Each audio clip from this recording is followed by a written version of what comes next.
Today, let's talk about a very interesting country, South Korea. In 1960, South Korea was considered one of the poorest countries globally, with a GDP per capita of only $80, less than half of the Philippines and merely a third of its neighbor, North Korea. However, within a short span of 30 years, its economy skyrocketed as if it had a cheat code activated. With an annual GDP growth rate approaching 10%, South Korea gave birth to globally renowned enterprises like LG, Hyundai, and Samsung. Its entertainment culture became immensely popular worldwide, propelling South Korea to become the 12th largest economy globally. This period of development was termed the miracle on the Han River by economists. Yet today, South Korea faces a severe population crisis. Its birth rate is the lowest globally, boasting the lowest happiness index among developed countries and the highest suicide rate. As far back as 2006, demographer David Coleman from the University of Oxford predicted that South Korea might become the world's first country to vanish due to a population decline within a century.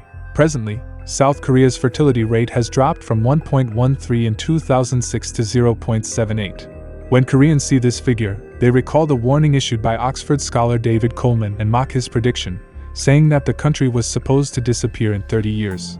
Not 100. His forecast seems entirely inaccurate.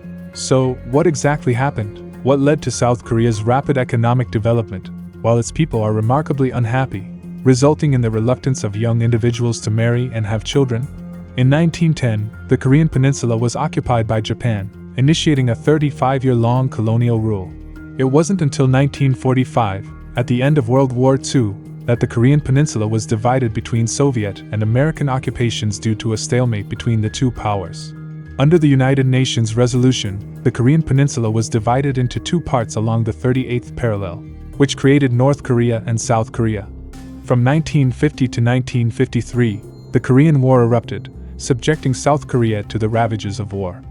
Almost all industrial facilities were razed to the ground, rendering the country one of the poorest in the world at the time. The GDP per capita was a mere $67, which was 1/35 of the United States. Compared to North Korea, South Korea lacked significantly in natural resources, primarily relying on agriculture and fisheries. North Korea took a substantial amount of mineral resources and most heavy industries, producing 4 times more electricity than South Korea. At that time, some impoverished South Koreans even considered illegally crossing over to North Korea. On the other hand, post-war South Korea failed to capitalize on the favorable economic development period. In 1948, Syngman Rhee became South Korea's first president. Nearly all of the country's foreign exchange reserves and 80% of the government's income came from American aid. This over-reliance on overseas funding led to the breeding of crony capitalism in South Korea. During the era of President Syngman Rhee, the government in South Korea was marked by favoritism, collusion between officials and businessmen, fostering numerous enterprises deeply connected to the government. For instance, Lee Byung-chul, the founder of Samsung, had his father as an old friend of Syngman Rhee. As a result, Samsung acquired a significant amount of high-quality assets from Rhee's government and swiftly became one of the top 10 conglomerates in South Korea. President Rhee's obsession was the unification of the Korean peninsula. Consequently, these funds were not directed towards national economic development, but were invested in the military. After several years, the South Korean economy showed no signs of improvement. Between 1953 and 1961, the actual national income growth rate in South Korea was less than 1%. With rampant corruption in the government causing distress among the populace, it wasn't until 1961, when Major General Park Chung-hee, who was already the deputy commander of the Second Army, unexpectedly staged a military coup, forming a new government and initiating his 18-year reign. Although Park Chung-hee's government was military-led, it possessed a clearer understanding regarding economic development and reunification. Determined to liberate South Korea from poverty and counterbalance North Korea, it recognized the necessity for economic independence, aiming to cease reliance solely on American aid.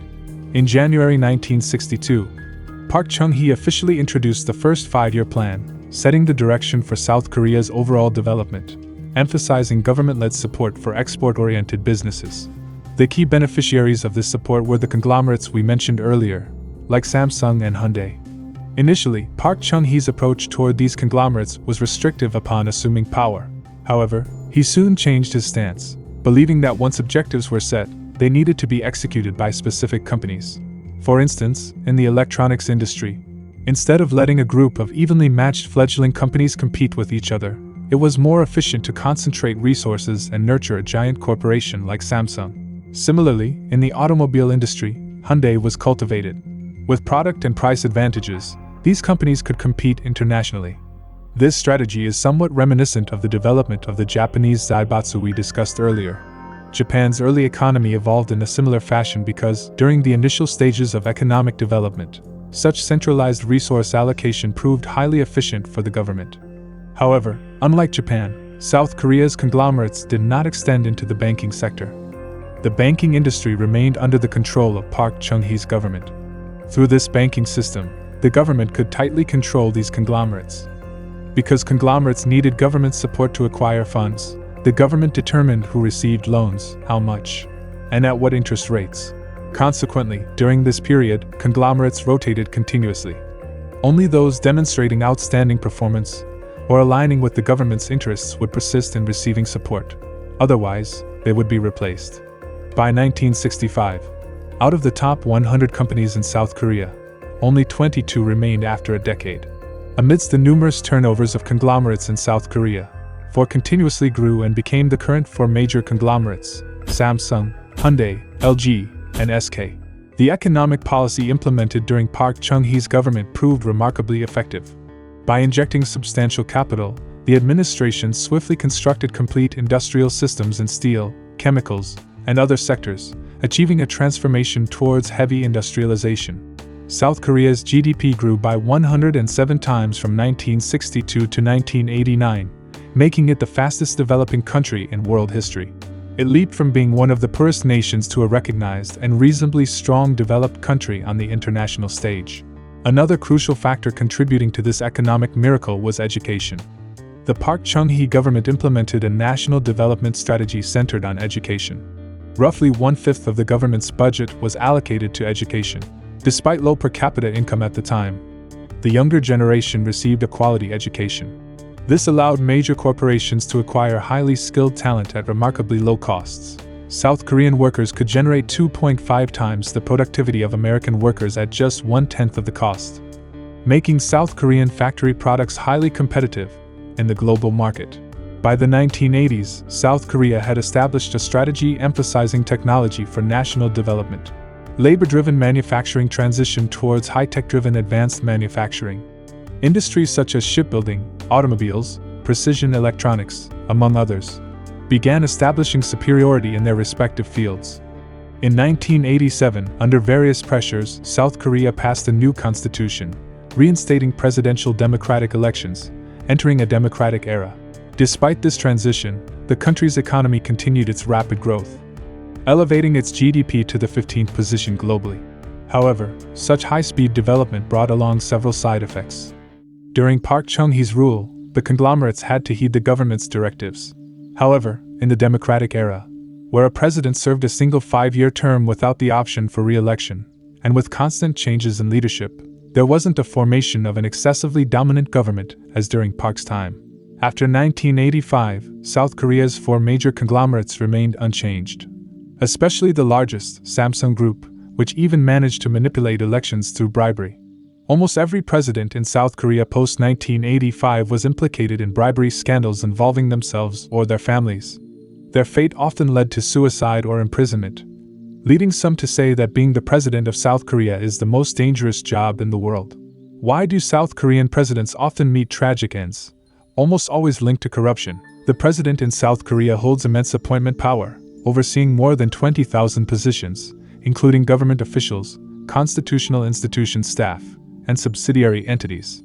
Even if the individual in power is honest, it's challenging to ensure that family members or close associates won't succumb to corruption, using influence for personal gain. Cases such as Roh Moo-hyun's wife, Kim Dae-young's son, Lee Myung-bak's brother, and Park Geun-hye's confidant illustrate this point. In 1990, the combined output value of the top 5 conglomerates Samsung, Hyundai, LG, SK, and Lotte accounted for 2/3 of the nation's total GDP. Practically, the shadows of conglomerates loomed behind most industries, making it challenging for the government to curb their influence even if it attempted regulation. In 1997, The Asian financial crisis swept across the region, causing successive collapses of various Southeast Asian countries. Surprisingly, even the South Korean conglomerates, thought to be immune, faced closures, with 55 companies shutting down post-financial crisis. Among them was Samsung Motors, a newly established venture that collapsed, marking one of Samsung's most regrettable failures. South Korea's GDP plummeted by 5.1% in 1998 due to the crisis, but the country swiftly recovered. Samsung, Hyundai, and LG continually bolstered their competitiveness in the international market. These conglomerates excelled in South Korea's strongest industries such as electronics, shipbuilding, automobiles, semiconductor manufacturing, among others, elevating the country's per capita GDP to $35,000. Post-2000, South Korea proposed a strategy to become a cultural powerhouse.